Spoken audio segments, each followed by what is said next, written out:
Dort Gebet Jesu Christi, den wir in Johannes 17 finden, wird von Bibelforschern als das höherpriesterliche Gebet genannt.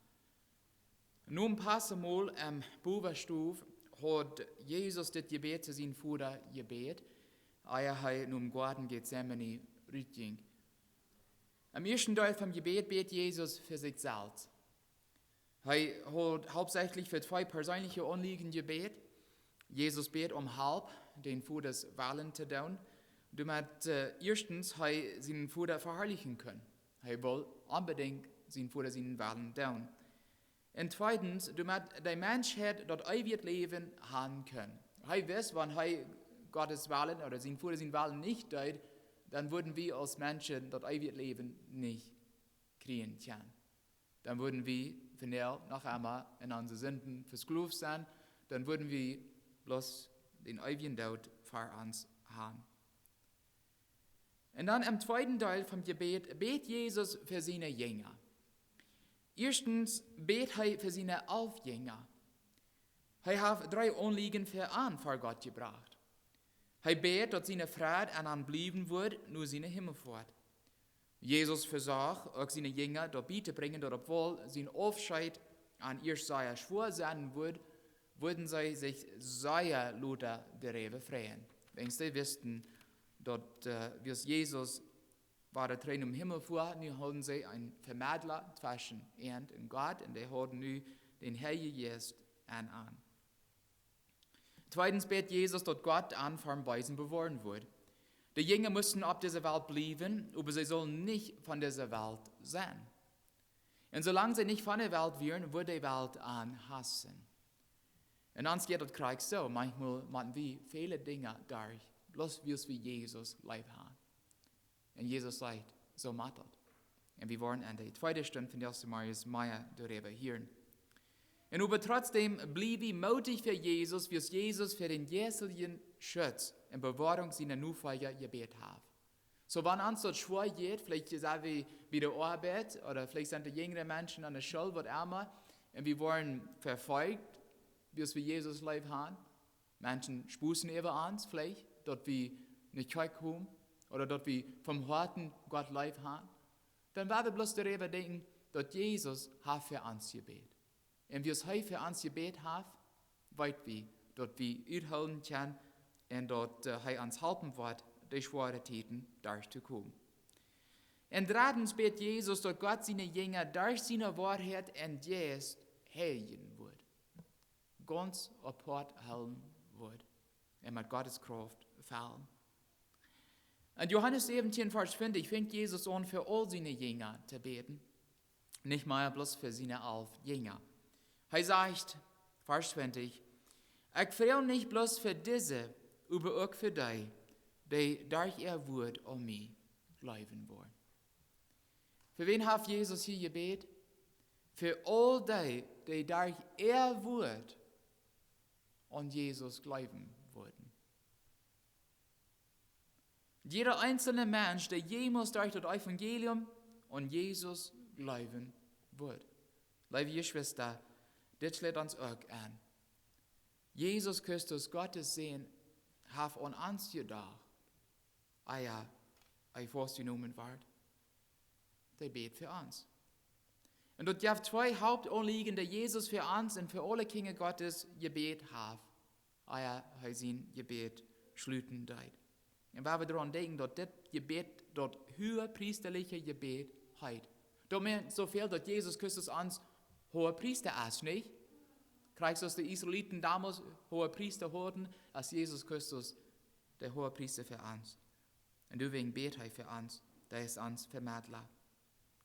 Und wir fangen den ersten Punkt an Vers 21. Er sagt, Vers 21, sie sollen alle eins sein, so als du, Vater, an mich und ich in die, dass sie auch an uns eins sind.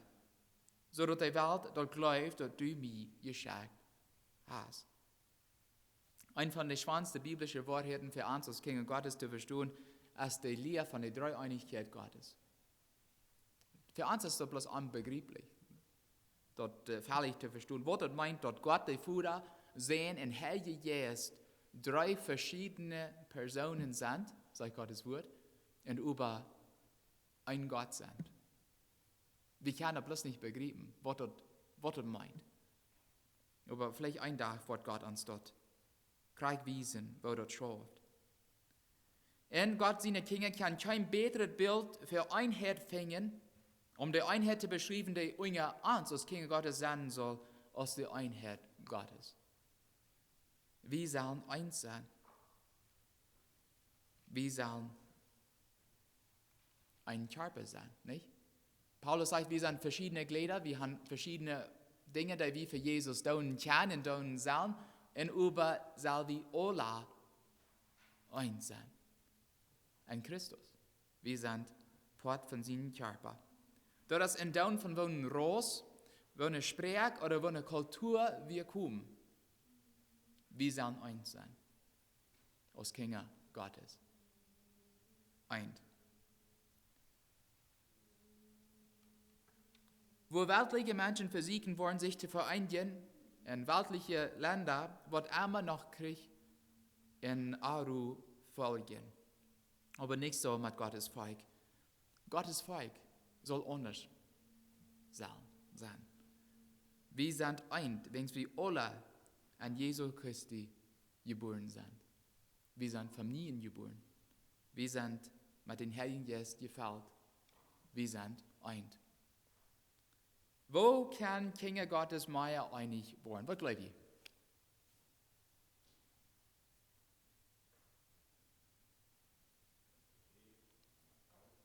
Mit Gebet und mit Läuf? Ja, das wir du verbeten, doch nicht? Was nach?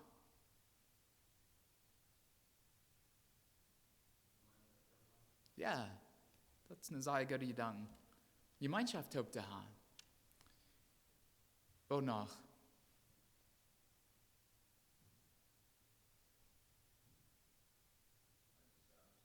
Eine Sache sein, dass wir dieselben Ziele haben, nicht? Und Wünsche haben. Also ich gebe diesen Punkt da, den kann ich ein Bild mir im Sinn. Stell dir mal vor, dass Gott eine Mad von einem Bild ist, ja? Gott ist krieg eine Mad. Und wir als Kinder Gottes, als Christen, wir sind alle arm. Geboren wird eine vielleicht sein kann mit einem Strang. Wir holen den Strang fest, right? Da ist eine Mad, okay? Oder das ist ein Seil. Und Gott kann uns nur eine Sicht tragen. Und wir können uns auch nur eine Arm tragen. Okay? Merkt das Sinn? Ja? Alright. Was passiert dann, wenn wir als Christen alle täglich uns nur eine Mad tragen tun?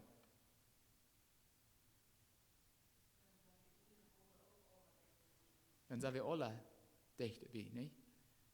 Wir kommen nur zueinander. Gott vereint seine Kinder nicht, indem er probt, uns nur zueinander zu bringen. Er weiß, das schafft nicht.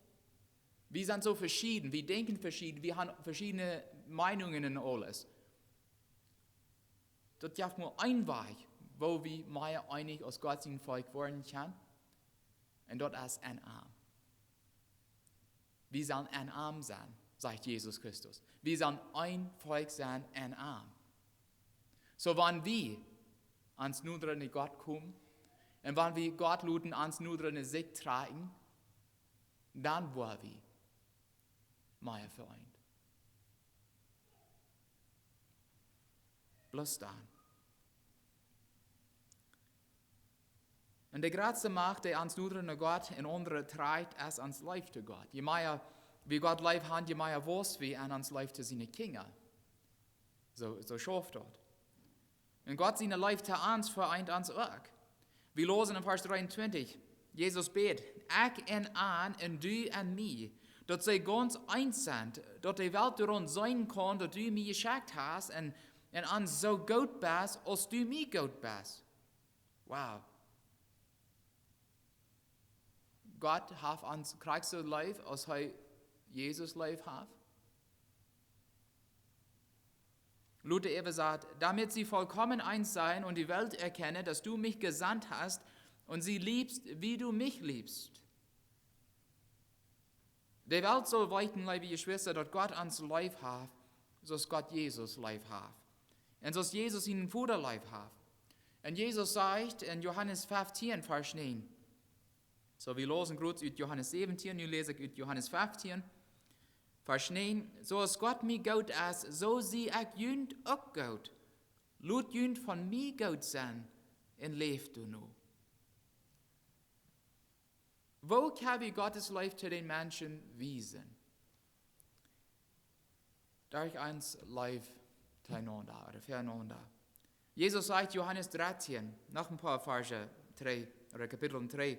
Johannes 13, 34 bis 35. Ich gebe jünd ein nieuw Gebot, die sollen jünd untereinander Gott sein, kriegt als ich jünd Gott gewas sie, jünd Leib füreinander so groß sein, als meine Leib für jünd. Wenn die Leib untereinander haben, dann wird allemal sein, dass die meine Jünger sind. So, erstens sagt Jesus, wir sollen weiten, dass Gott uns kriegt so Leib hat aus seinen Sehen, Jesus Christus. Und dann sagt Jesus Christus selbst, ihr sollen untereinander kriegt so viel Leib haben, als ich jünd Leib habe. Das übersagt viel Leib, weißt du nicht? Und doch, ist es auch zu sein? Wenn ich jünd von ersten Mal fragen würde, ob ihr dort klar wissen, dass ich jünd Leib hat, und Leib habe, würde ihr sagen, ja, ich hoffe so. Ich hoffe so. Ich habe jünd allerlei. Aber wo fertig sei wir dort? Anderen. Wenn zum Beispiel, wenn ich mich nur befragen würde, ob ich weiß, dass ich am Leib habe. Ich kann ihm nicht so gut. Die wird sagen, na, was hast du mir Leib? Und daran kann ich wissen, und dir, dass ich mich nur später kennenlernen darf. Wie sollen Menschen kriegen so viel Leib haben, als Gott Jesus Leib hat und als Jesus uns Leib hat? Und ist es auch zu sein? Jesus oder Johannes erklärt in 1. Johannes 4, Verse 20 bis 21. Und das ist eine sehr strenge Warnung für uns, wenn wir nicht für unseren Bruder Leib haben. Er sagt, wenn wer sagt, er hat Leib für Gott und als seinen Bruder überfindlich sein in der Licht, wer seinen Bruder nicht Gott ist, den er sieht, der kann Gott nicht Gott sein, den er nicht sieht. Das ist, was er uns gesagt hat. Wer Gott Gott ist, wird auch seinen Bruder Gott sein. Wie kann ich sein, dass wir Gott Leib haben, weil wir nicht sein können, dass wir unseren Bruder Leib haben? Das ist, was Johannes hier sagt. Ans Leib zu Gott vergratet unseren Leib zu unserem Bruder und dadurch war wir auch mehr vereint. Und zum Schluss betet Jesus in Johannes 17, Vers 24, er sagt, Vater, ich will, dass die du mir gegeben hast, auch du sind, wo ich sie, und das soll meine Herrlichkeit sein, die du mir gegeben hast. Jesus hat für uns gebetet, dass wir können ein Tag du sein, wo er von dir ist. Dass wir würden seine Herrlichkeit persönlich sein können. Ein Weg wollen alle Menschen, die jemals gelebt haben, Jesus in der Herrlichkeit sein. Stimmt das nicht? Wir wollen alle arm sein, so sei es, sei Gottes Wort. Herrlich, voll Pracht und Kraft. Und über, wenn wir nicht dafür bereit sind, dann wird das nicht ein Jubelstag sein oder eine Fasttag für uns als Kinder Gottes sein oder als Menschen sein.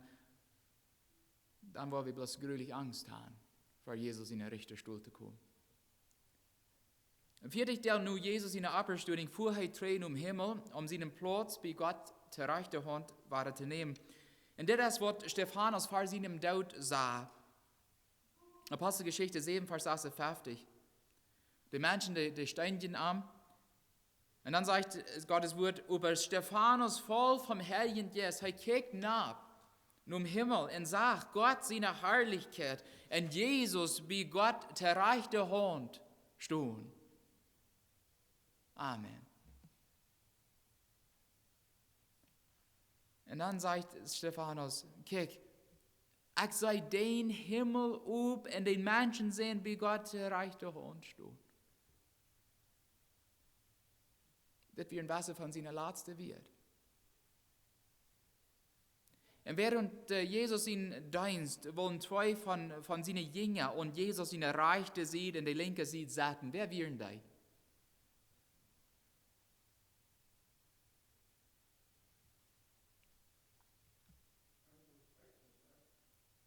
That's a very good guess. Aber das wären die Jünger oder die Sehens von Zebedäus. Die Donnerkinder, sage ich Gottes Wort. Wer wären die?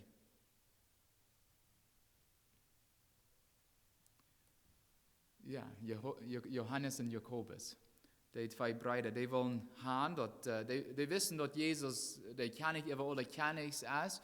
Und die haben übergedacht, dass Jesus ihnen Königreich physisch auf dieser Welt herstellen wird.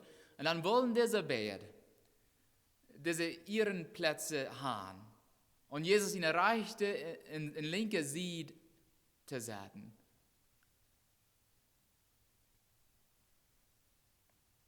Aber dann sagt Jesus dir an, je weiß nicht nur, was je fragen. Kann je von dort Liedenskörper trinken, von dort ich trinke, und mit der Daub gedeibt worden, mit der ich gedeibt vor. Und sie sehen zu ihm, dort kann wir down. Hat nicht gewusst, was Jesus damit gemeint hat.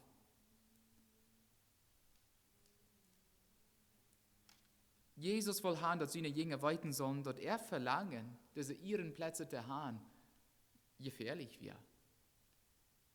Das einzige Mal, dass Jesus auf dieser Welt von beiden Juden und den Heiden als König genannt wird, wie als er gekreuzigt wird.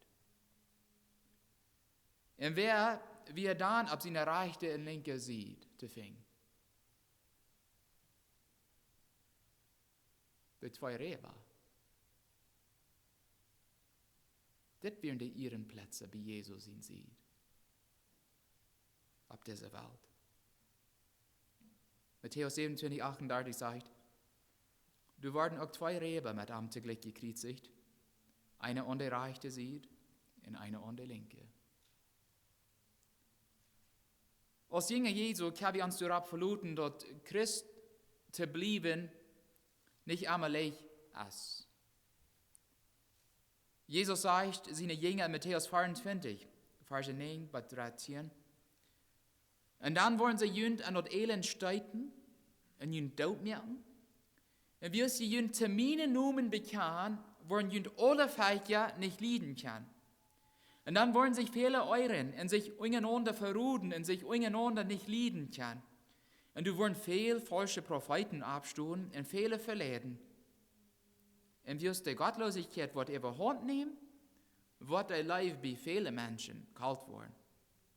Aber wer bei eng uithält, wird gerat worden. Liebe Geschwister, Jesus will uns an der Ewigkeit bei sich haben. Aber ein Tag bei Jesus zu sein, wo er nu von der ist, müssen wir in alle Punkte, die all erwähnt werden, treu bleiben. Nicht bloß von der, aber von vielen da. Und da meint so viel, habe die Friede Christi noch an uns, die wir durch das Heil und Gnade Gottes gekriegt haben, als wir uns bekehrten, als die noch durchzufangen. Während wir auf der Welt leben, holen wir uns von der Welt apart? Oder sagen wir, kriegst als all die anderen Menschen? Wo sind unsere wir? Weil wir kriegen dieselbe Flieg wird, als die anderen tun? Wo sind unsere Gedanken? Sind die kriegst so rein? Als Jesus in Gedanken wären? Oder sind unsere Gedanken kriegst so dies da und schwingt, als die Weltmenschen irre? Wo tun wir andere behandeln?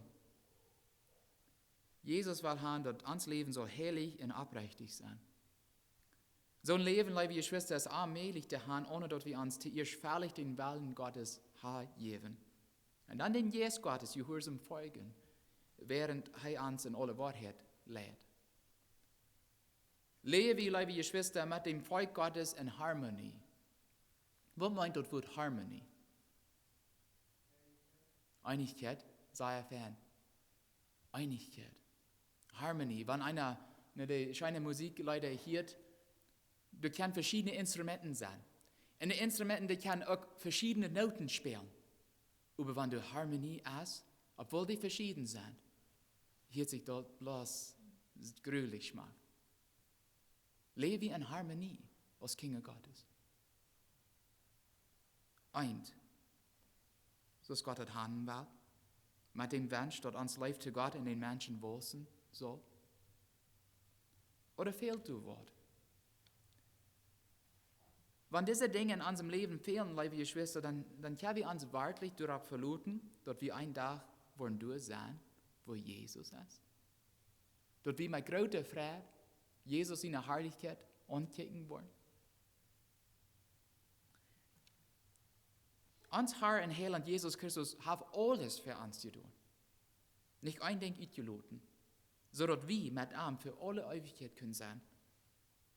Er kam selbst vom Himmel rauf, einen weiteren nur Gott aufzumerken, und ihm dort Leben gekostet hat. Er hat uns den Weg gewiesen. Und wie es wisst, dort auf dem schmalen Weg zu bleiben, für uns manchmal schwer sein wird, hat er auch für uns gebet. Für uns alle. Und ich gleich darunter denken, dass Jesus vielleicht sogar für mich nur gebet hat. Denkst du, alles wisst? Bet er auch für mich? Für dich? Für uns alle? Der hat für uns gebet.